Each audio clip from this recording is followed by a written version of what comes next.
கீழக்கரையில் கோடை காலத்தை முன்னிட்டு எஸ்டிபிஐ கட்சியினர் சார்பாக பன்னீர் மற்றும் சர்பத் பந்தல் ஏற்பாடு செய்யப்பட்டுள்ளது.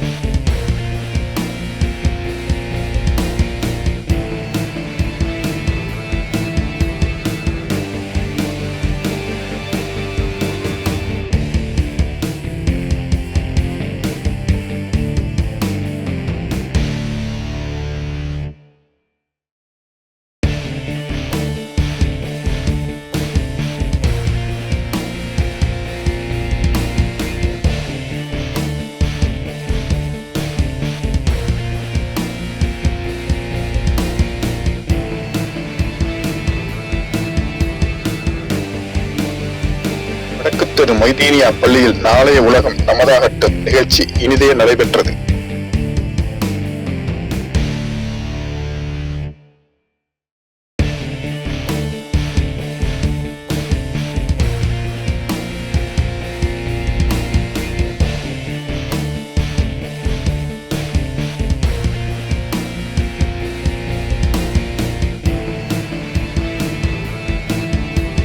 கீழக்கரை சரத் இன்ஜினியரிங் காலேஜ் சார்பாக வேலை வாய்ப்பு முகாம்.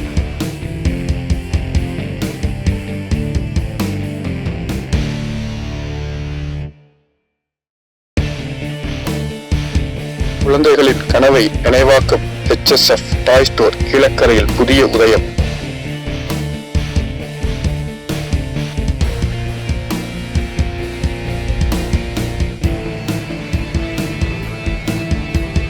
நிரந்தர சுகாதார தீர்வுக்காக காத்திருக்கும் ஜும்மா பள்ளிவாசல் சாலை.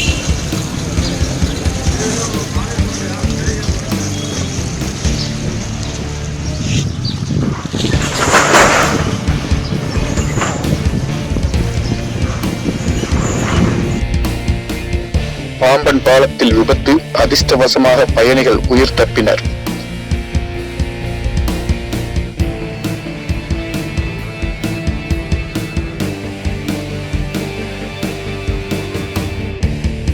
சரித்திரம் திரும்ப வேண்டாம், பன்னாங்கண்டு ஊராட்சியில் இறால் பண்ணைக்கு கடும் எதிர்ப்பு.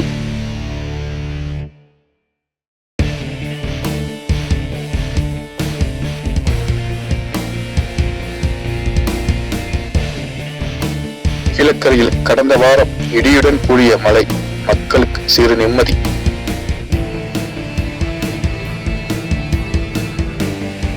அம்மா அழைப்பு மையம் அம்மாவுடன் மறைந்து விட்டதா?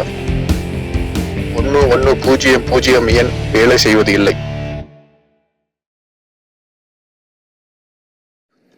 அறக்கட்டளை பெயரில் மோசடி செய்த 2 வாலிபர்கள் கீழக்கரையில் கைது. தியாகத்திற்கு உதாரணமாக விளங்கும் கடின உழைப்பாளி தன் உடலையே இராணுவத்திற்கு எழுதி வைத்த அதிசயம்.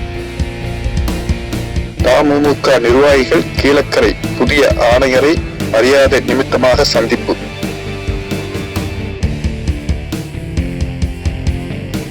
தகுதியில்லாமல் அரசு உதவித்தொகை பெறும் நபர்களை கண்டறிய தாசில்தார் தலைமையில் ஆய்வு. கீழக்கரையில் தடை செய்யப்பட்ட பாலித்தீன் பைகள் உபயோகம், நகராட்சி அதிரடி சோதனை.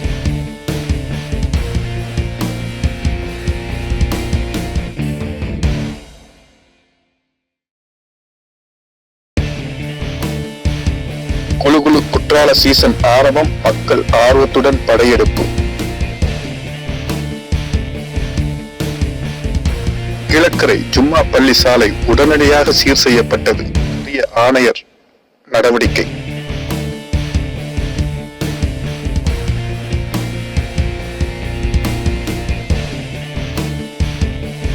கீழக்கரை வட்டாட்சியர் அலுவலகத்தில் ஜமாபந்தி, மக்களின் அனைத்து பிரச்சனைகளுக்கும் தீர்வு காண ஏற்பாடு.